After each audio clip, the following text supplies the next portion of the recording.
Assalamualaikum warahmatullahi wabarakatuh. Halo pemirsa, kita bertemu lagi di sini di channel Kang Sam.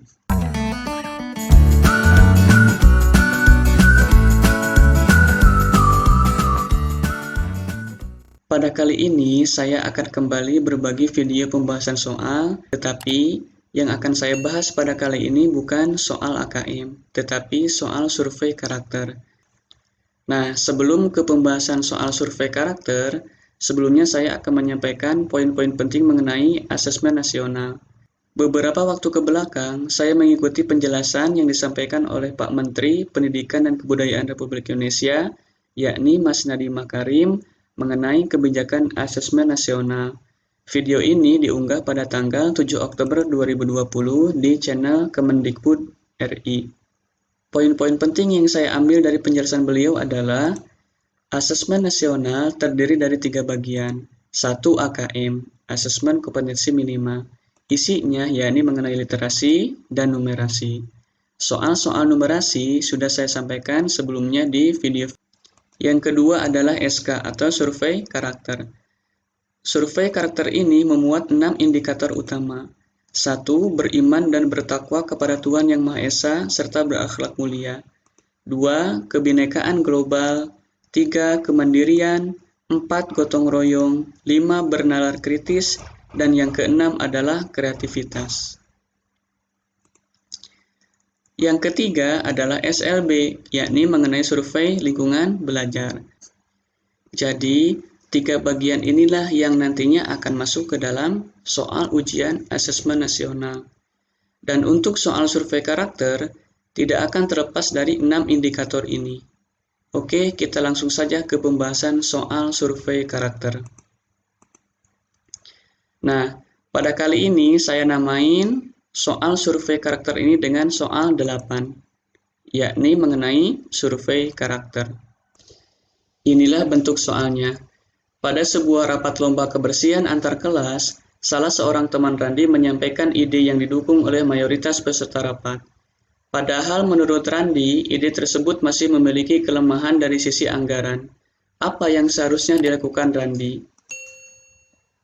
A. Menyampaikan pendapatnya mengenai kelemahan dari ide temannya didukung dengan data. B. Menolak ide temannya karena masih ada kelemahan. C. Menyampaikan kelemahan dari ide temannya dengan bahasa yang kurang sopan. D. Mengikuti ide temannya meskipun tahu bahwa ide tersebut memiliki kelemahan. Nah, soal ini saya dapatkan ketika mengikuti simulasi skala besar atau SSB pada tanggal 10 September 2020 kemarin. Oke, kita langsung bahas satu persatu. Yang A, menyampaikan pendapatnya mengenai kelemahan dari ide temannya didukung dengan data. Ini bisa jadi ya. Kita lanjut ke B, menolak ide temannya karena masih ada kelemahan. Opsi yang B ini jelas-jelas menolak secara langsung ide teman Randi tersebut. Jadi ini bukan pilihannya. Yang C, menyampaikan kelemahan dari ide temannya dengan bahasa yang kurang sopan. Ini jelas bukan jawabannya, ini ada kata kurang sopan. Tidak menghargai pendapat teman Randi tersebut. D, mengikuti ide temannya meskipun tahu bahwa ide tersebut memiliki kelemahan. Opsi yang D ini tidak mengikuti musyawarah mufakat terlebih dahulu. Padahal ini sedang dalam keadaan rapat. Jadi ini langsung ketika ada ide langsung diikuti. Padahal Randi tahu bahwa ide tersebut memiliki kelemahan, tetapi ia mengikuti tanpa adanya musyawarah. Jadi jelas yang D ini juga bukan pilihannya.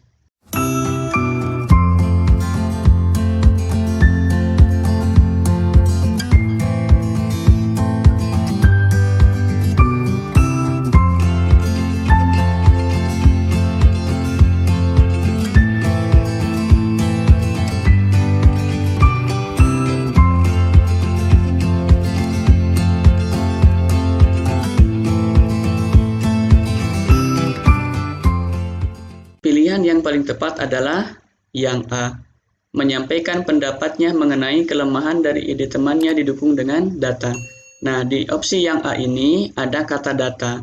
Data ini merupakan kunci yang sangat penting karena apa? Di soal ini membahas mengenai anggaran.